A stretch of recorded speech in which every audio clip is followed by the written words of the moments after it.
Good evening friends. I am really very sorry. Actually जो live हमारी उस समय सेशन चल स्टार्ट किया था हमने अराउंड 8:30 पे, उस समय कुछ टेक्निकल ग्लिच आ गई थी जिसके कारण हम नहीं उसको कंटिन्यू कर पाए। और यूट्यूब के साइड से आई थिंक कोई कुछ टेक्निकल प्रॉब्लम थी। When ever I was sharing the screen तो वो ब्लैकआउट हो जा रहा था। बट आज की कमिटमेंट पूरी करनी बहुत जरूरी है बिकॉज कल की मार्केट बहुत ज्यादा एक्साइटिंग होने वाली है। तो लेट अस डिस्कस कि हम लोग आज की वीडियो में क्या क्या बात करने वाले हैं। सबसे पहले हम लोग बात करने वाले हैं, आरबीआई ने आज अपनी मॉनेटरी पॉलिसी बताई है एंड उसके प्रोज एंड कॉन्स, उसके पॉजिटिव्स और नेगेटिव्स हम लोग डिस्कस करेंगे और उसके अराउंड बहुत सारा डिस्कशन होगा। देन हर रोज की तरह हम लोग अपनी निफ्टी और bank Nifty, mid cap 100 index and small cap 100 index की एनालिसिस करेंगे और कल की क्या स्ट्रैटेजी होनी चाहिए उसके बारे में बात करेंगे। हम लोग विक्स के बारे में भी बात करेंगे एंड हम लोग इंश्योरेंस सेक्टर में, आज एक न्यूज घूम रही थी बाजार में कि इंश्योरेंस सेक्टर की रेट्स जीएसटी की कम हो सकती है, उसके बारे में थोड़ी सी बात करेंगे। एंड इधर उधर के और बहुत सारी ऐसी चीजें हैं जिसको हम लोग डिस्कस करने वाले हैं आज, right. So just let's get cracking. सबसे पहले हम लोग प्रेजेंटेशन खोल लेते हैं। प्रेजेंटेशन में जैसा कि मैंने आपको बताया था कि ये सारी चीजें हम लोग डिस्कस करने वाले हैं। देन मूविंग ऑन, 10:30 बजे डाउ जोन्स बहुत ही ऊपर था, 510 पॉइंट्स अप था। कल भी ऐसा ही कुछ हुआ था but we were at 8:30 PM that time, और उसके बाद मार्केट्स बहुत ज्यादा रिवर्स कर गई एंड मेजर फॉल मार्केट्स में आ गई थी। पर अभी तक जो लग रहा है, चूंकि दोपहर शाम के करीब एक खबर आई कि यूएस का अनएम्प्लॉयमेंट डेटा थोड़ा सा पॉजिटिव आया है, इसके कारण से ही मार्केट्स ने बहुत ज्यादा चीयर किया है। और अभी तक as of now, keeping the fingers cross, market में कोई भी नेगेटिव सेंटीमेंट अभी नहीं दिख रहा है in the US markets, right. Nasdaq 380 points up था 10:30 बजे एंड सबसे बढ़िया गिफ्ट निफ्टी 227 पॉइंट ऊपर था, विच इंडिकेट्स दैट कल अगर ऐसा ही मार्केट का सेंटीमेंट रहता है तो कल we may witness a gap up opening in the stock markets of India. Moving ahead, Brent crude कल वाले रेट के आसपास घूम रहा है बट जब तक 80 के नीचे है it is a very safe thing for for us. Then USD INR कल वाले रेट पे ही है 83.96, ये ऑल टाइम लो पे है। तो जो सेक्टर्स इससे बेनिफिट करेंगे वो एक्सपोर्टर्स वगैरह हैं जिनको ज्यादा आईएनआर में मिलेगा, जिनका कन्वर्जन ज्यादा आईएनआर से होगा। एंड जो लॉस में होंगे वो होंगे इंपोर्टर्स, जिनको डॉलर्स खरीदने के लिए ज्यादा पेमेंट करनी पड़ेगी। Then moving to the US dollar, US 10 year bond yield, उसकी रेट कल की जितनी ही 4% थी। सो यहाँ पे भी अभी तक ये चीज फ्लैट है अभी भी। एंड मूविंग नेक्स्ट, आज क्या हुआ मार्केट में, एफआईआईज ने 2626.73 करोड़ की सेलिंग करी कैश में प्रोविजनली। वहीं पे दूसरी तरफ डीआईआई ने अपना बाइंग का कंटिन्यूटी मेंटेन किया एंड 577.30 करोड़ की बाइंग कैश में करी। Then moving to the Indian markets, अभी हम लोग इंडियन मार्केट्स देखते हैं। इंडियन मार्केट्स देखने के लिए सबसे पहले we are going to discuss about the Indian VIX, उसके बाद Nifty, bank Nifty, mid cap 100 index and small cap 100 index को हम लोग डिस्कस करने वाले हैं। So let's start. अभी हम लोग आ जाते हैं सीधा इंडिया विक्स के ऊपर। इंडिया विक्स में क्या होता है कि इंडिया विक्स आज भी 16 पे चल रही थी। मतलब आज वी हैड एक्सपेक्टेड कि शायद थोड़ी सी कूल डाउन होगी, कल के मुकाबले थोड़ी सी एक बार तो कूल डाउन हुई थी बट वो वापस से दिन के टाइम पे राइज कर गई। Now the most crucial thing जो मैं पिछले बहुत दिनों से बोलता जा रहा हूं कि हमको जब तक इंडिया विक्स कूल डाउन नहीं होती है तब तक we are not going to change our stance. जब तक वोलेटिलिटी मार्केट्स में कम नहीं हो जाती है, नो मैटर कितना पॉजिटिव सिग्नल दिखाए मार्केट, we are not going to trade in the Indian markets. हम लोग वॉच करेंगे, विक्स के ऊपर डिपेंड करेगा कि हमने नेक्स्ट के क्या स्टेप्स लेने हैं।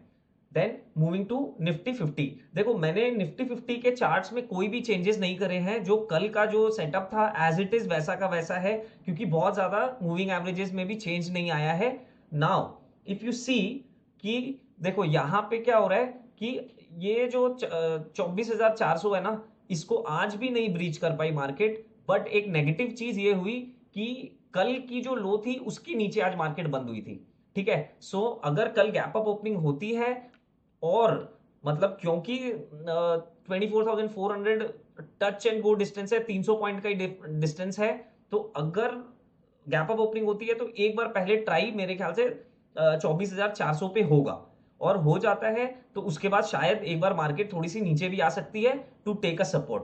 ठीक है, सो इसीलिए कल का opening is going to be very very important. But again जो अभी पिछले 4 दिनों से चल रहा था, 24,400 is going to be a major resistance level, और हम लोग जब तक इसके ऊपर बंद नहीं होंगे तब तक हम लोग ये जो एक नेगेटिविटी आई हुई है इसकी ट्रेंड को हम लोग ये नहीं सोच सकते कि इसमें कोई भी रिवर्सल हुआ है, राइट। तो but on the lower side if you see, lower side में हम लोगों के पास 24,000 का एक बहुत ही बढ़िया सपोर्ट लेवल है, which is the 50 EMA, right. तो वो 50 EMA जो है, इसको अगर नहीं तोड़ता है तब तक हम लोग सेफ हैं, एंड जब तक 24,400 को क्रॉस नहीं करता है तब तक हम लोग बहुत ज्यादा पॉजिटिव नहीं हो सकते हैं, right. Okay, then moving to bank Nifty. Bank Nifty आज ग्रीन में जरूर था, बट क्या था कि बहुत सारी पॉकेट्स में सेलिंग भी हुई, एक टाइम पे थोड़ा ऊपर भी गया, कल कल के हाईज को भी क्रॉस करके उसके भी ऊपर गया, बट अनफॉर्चुनेटली कल की जो क्लोजिंग थी ऑल्दो उसके ऊपर हुआ है, बट कल के हाई के ऊपर नहीं क्लोजिंग मिली है, तो अभी बैंक निफ्टी में भी खतरा नहीं टला है, ये अपने 63 EMA एंड 50 EMA दोनों के नीचे चल रहा है अभी। ठीक है, सो और लास्ट 4 दिनों से लगातार ये अपने 100 EMA को टच करके आ रहा है, विच शोज कि ये जो 100 EMA है, विच इज 49,900, 850, 900, वो वाली रेंज, वो रेंज जो है अभी बहुत स्ट्रॉन्ग सपोर्ट का काम कर रही है as of now, given the volatility in the market. ठीक है, so tomorrow we may trade in the range between 50 EMA to 100 EMA, और मोस्ट प्रोबेबली अगर हम लोग कल 63 EMA के ऊपर बंद होते हैं, 63 EMA इज 50,600, अगर हम लोग समहाउ अगर हम लोग उसको ब्रीच करके बंद होते हैं तो that would be a much much better signal for the coming week in the markets. ठीक है, now coming to Nifty mid cap 100 index. Nifty 100 index एक टाइम पे अपने 50 EMA के ऊपर बहुत बढ़िया से ट्रेड कर रही थी, बट सॉरी अपने 20 EMA की रेट के थोड़ा ऊपर ट्रेड कर रही थी काफी देर तक, बट जब सेलिंग का प्रेशर आया in the second half around 1 PM के बाद सेलिंग का काफी प्रेशर आ गया, बट और मार्केट अपने आप को होल्ड नहीं कर पाए और डेज लो पे ही बंद हुए हैं आज मार्केट, राइट, विच इज 56,600 के नीचे ही के अब रेंज में आके मार्केट आज निफ्टी मिड कैप 100 बंद हुई है। So that was also not a very good sign for the market. और कल एक चीज जो मतलब अपने बोल सकते हैं कि कल की जो इनकी क्लोजिंग थी एटलीस्ट उससे मार्जिनली ऊपर बंद हुए, so we have a positive here also. But again जैसा मैंने इंटरनेशनल मार्केट्स और गिफ्ट निफ्टी के बारे में बताया, उसके ऊपर वो कैसी कल सुबह रहती है उसके ऊपर tomorrow's trade is going to be very important. But again मैं फिर से यही चीज बोलूंगा कि let's stay away, let's be only watchers till India VIX get settled. जब तक इंडिया विक्स सेटल नहीं होगा हम लोग नहीं खेलने वाले। ठीक है, okay, so moving to small cap index 100। Small cap index भी थोड़ी सी मिड कैप के जैसे ही उसका भी रहा, सुबह के टाइम पे हाई थी, कल के लास्ट 3 दिनों के हाई को ब्रेक कर दिया था, तो एक बार लगा कि शायद और ऊपर जाना चाहिए, but sentiments were not with the market, तो अल्टीमेटली वो भी just like mid cap index वो भी अपने डेज लो पे आके बंद हुए हैं, और उसने भी लाइक स्मॉल कैप इंडेक्स ने भी मिड कैप इंडेक्स की तरह अपने कल का लो नहीं तोड़ा है। ठीक है, so it is also a very positive sign for us. Now ये जो ट्रेड आज इसका जो ट्रेड था ये 20 EMA के नीचे ही रहा पूरा दिन, और बट 50 EMA के नीचे नहीं गया, तो ये 20 EMA टू 50 EMA की जो इसकी रेंज है 18,500 से लेके 18,300 की जो रेंज है इसकी, सॉरी 18,200 की जो रेंज है इसकी, उस रेंज में ये ट्रेड करता रहा सारा दिन। तो कल की जो ओपनिंग होने वाली है that is going to be very important.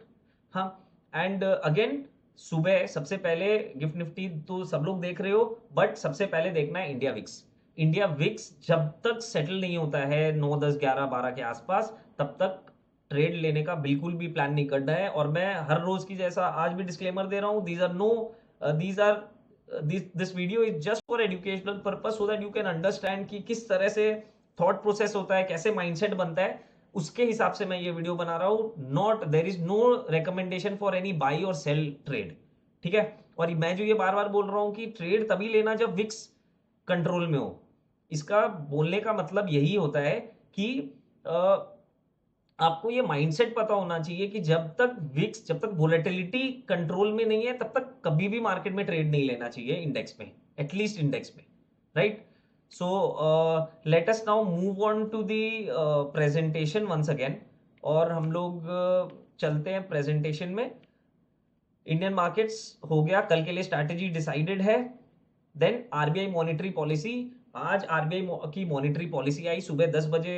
RBI governor mister Shaktikanta Das he had a press conference, जहां पे उन्होंने पूरा अपना डिटेल में एक्सप्लेन किया कि व्हाट इज द प्लान और ये क्या। तो अब नेक्स्ट स्लाइड्स में we are going to discuss what are the pros and what are the positive things out of his speech and his statement, and what are the negative things, and what are the other things जो which may be important for you, even if not important, but it is always good to have a knowledge about that, because if you start understanding the economy, how economy works, तो फिर आपके लिए future में बहुत ज्यादा benefit होने वाला है।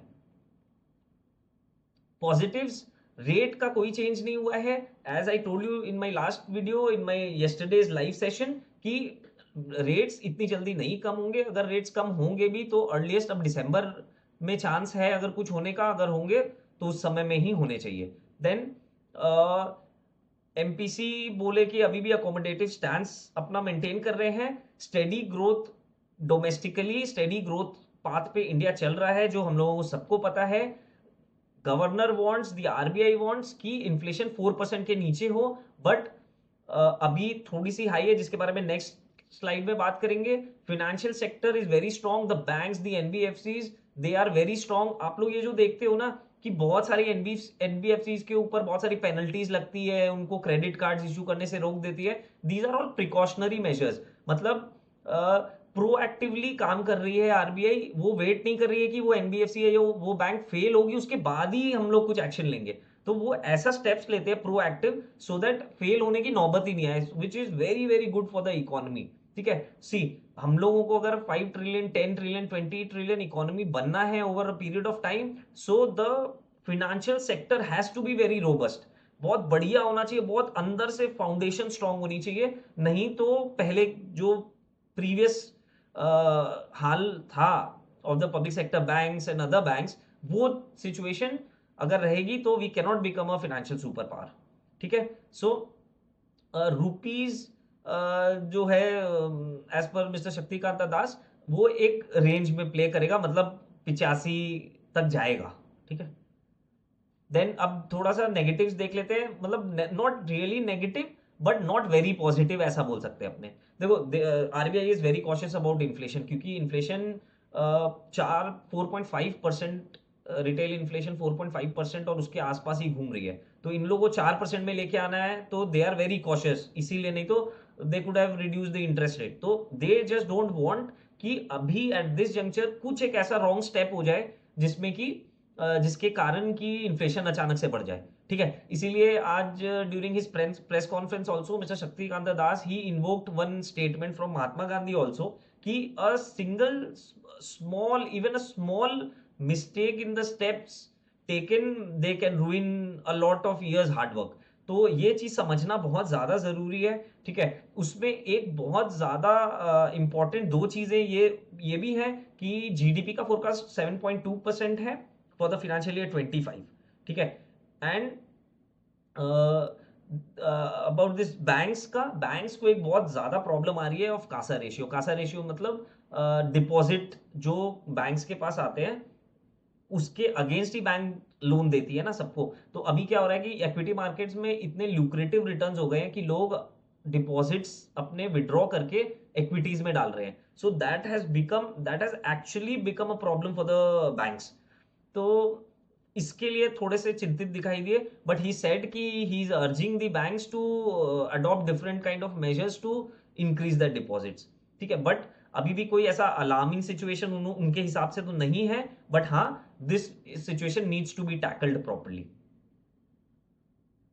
एडिशनल मेजर क्या ले रहे हैं, एक तो डिजिटल लेंडिंग। देखो जैसे अपने ऑनलाइन बहुत सारे फ्रॉड्स हो रहे हैं अभी, बहुत सारे चाइनीज बैंक्स और ये सारे लोग हैं ना, आके क्या करते हैं कि ये लोग लोन्स देते हैं बहुत हाई रेट पे, ठीक है। तो इसमें प्लस क्या होता है, बहुत सारे फ्रॉड्स भी चल रहे हैं, वो आपके केवाईसी डॉक्यूमेंट्स ले लेते हैं और उसके बाद कोई कुछ भी नहीं होता है उसका। तो वो जो आपके केवाईसी डॉक्यूमेंट्स है, they have a chance of being misuse. बहुत सारे लोगों के साथ फिनेंशियल फ्रॉड्स भी हो रहे हैं, उनके पैसे अकाउंट से कट जाते हैं और बहुत सारी चीजें होती है। इसीलिए डिजिटल लेंडिंग को एक लेजिटिमेट प्रॉपर कंट्रोल में रखने के लिए एक डिजिटल लेंडिंग प्लेटफॉर्म अनाउंस किया है आरबीआई ने, सो दैट आप कभी भी कोई अनऑथराइज्ड ऐप से आपको लेने की जरूरत नहीं पड़ेगी, आप उस प्लेटफॉर्म पे जाओगे वहीं से ले लोगे। This is announcement by the RBI. Then अभी क्या होता है, एक क्रेडिट स्कोर सबको पता है क्या होता है, कि क्रेडिट की जो इंफॉर्मेशन होती है, if you repay a loan, then अभी तक ये हो रहा था कि the banks and financial institutions, उनको 30 डेज में क्रेडिट ब्यूरो को इंफॉर्मेशन देनी होती थी, but that 30 days has been reduce 15 days पे। तो मतलब क्या होता है कि जो मतलब जो कमर्शियली जो लोग समझते हैं टर्म्स को, कि आप जब एक बैंक का लोन रीपे करते हो आज और वो रिपोर्ट करता है 30 डेज के बाद, तो वो जो बीच का 30 डेज का पीरियड है, if you need your credit score और कोई उसके कारण कोई प्रॉब्लम है या उसमें दिख रहा है कि 1 मंथ तक your loan has not been repaid, तो ये सारी जो इंफॉर्मेशन है ये 15 दिन में अब चली जाएगी। तो वो जो लैग होता है वो कम हो जाएगा, which is good for the businesses also and for individuals also. Then tax payment through UPI, देखो यूपीआई से अभी तक टैक्स के पेमेंट्स हो रहे थे, but the limit was 1 lakh rupees a day. Now that limit has been increase to ₹5 lakhs पर day, ठीक है। So that is a very good step. Actual में क्या होता है कि you need to log in, और वो अब हम लोग सबको यूपीआई की इतनी आदत पड़ चुकी है कि हम लोग टैक्स पेमेंट भी अगर यूपीआई से 5 lakhs तक का कर सकते हैं, तो नथिंग लाइक इट। सो ये था जो इन्होंने आरबीआई ने बताया है। उसके बाद बाकी जो कुछ छोटे छोटे चीजें हैं, फास्ट चेक क्लियरेंस करने का, और आप किसी और को डेलीगेट भी कर सकते हो यूपीआई में पेमेंट करना, विच इज नॉट रेलेवेंट, और अभी अनाउंस भी नहीं हुआ है। मतलब only the announcement has come, the roll out has not come, और रोल आउट आने के पहले बहुत सारा स्टेप्स इसमें है, तो it will take some time. Now, coming to the final topic of the day, GST on health insurance and life insurance that is going to be reduce. आज ये खबर बाजार में बहुत तेजी से फैल रही थी, जिसके बाद इंश्योरेंस स्टॉक्स में बहुत अचानक से बहुत ज्यादा तेजी आ गई। I don't know whether this news is correct और not, but as per some media sources यही बोला जा रहा है कि this GST rate on life insurance and health insurance is going to be reduce from 18% to 5%। अभी 22 अगस्त को इनकी मीटिंग है जीएसटी काउंसिल की, जहां पे ये डिसीजन लिया जा सकता है। So once that meeting is done, और उसके बाद जब अनाउंसमेंट्स आएगी तो वो सारी चीजें क्लियर हो जाएगी। But if this happens, then it is going to be a very good thing for individuals, for the middle class basically. तो मतलब अभी क्या होता है, जैसे अगर हम लोग 10,000 का प्रीमियम देते हैं, 10,000 अगर हमारा प्रीमियम होता है, तो वी हैव टू पे 1800 रुपीज एज जीएसटी। तो अगर वो 5% में कन्वर्ट हो जाता है, तो it will be only 500 rupees. तो बहुत अच्छी सेविंग है for a normal human being Indian. हम लोग काफी सेव कर पाएंगे, क्योंकि बहुत सारे लोग हैं जिनकी बहुत ज्यादा भी प्रीमियम्स होते हैं, तो उनकी भी सेविंग्स काफी अच्छी खासी हो जाएगी, राइट। सो इससे दो चीजें होंगी, एक तो जो ऑलरेडी दे रहे हैं उनकी भी सेविंग्स होगी, प्लस जो बहुत ज्यादा जिनको लगता है कि महंगे हो गए हैं प्रीमियम्स, उन वो रियल टर्म में उनकी कॉस्ट थोड़ी सी डिक्रीज हो जाएगी। तो 22 अगस्त को जीएसटी की मीटिंग है, उसके बाद हम लोग इसको हम लोगों को पता चल जाएगा। So that's all for the day guys, have a very nice sleep, और चैनल को सब्सक्राइब कर लो, वीडियो को लाइक करो और दोस्तों के साथ शेयर करो, सो दैट उन लोगों को भी इंफॉर्मेशन मिले and they also come to know about me, that I take live sessions every day. Good night, thank you.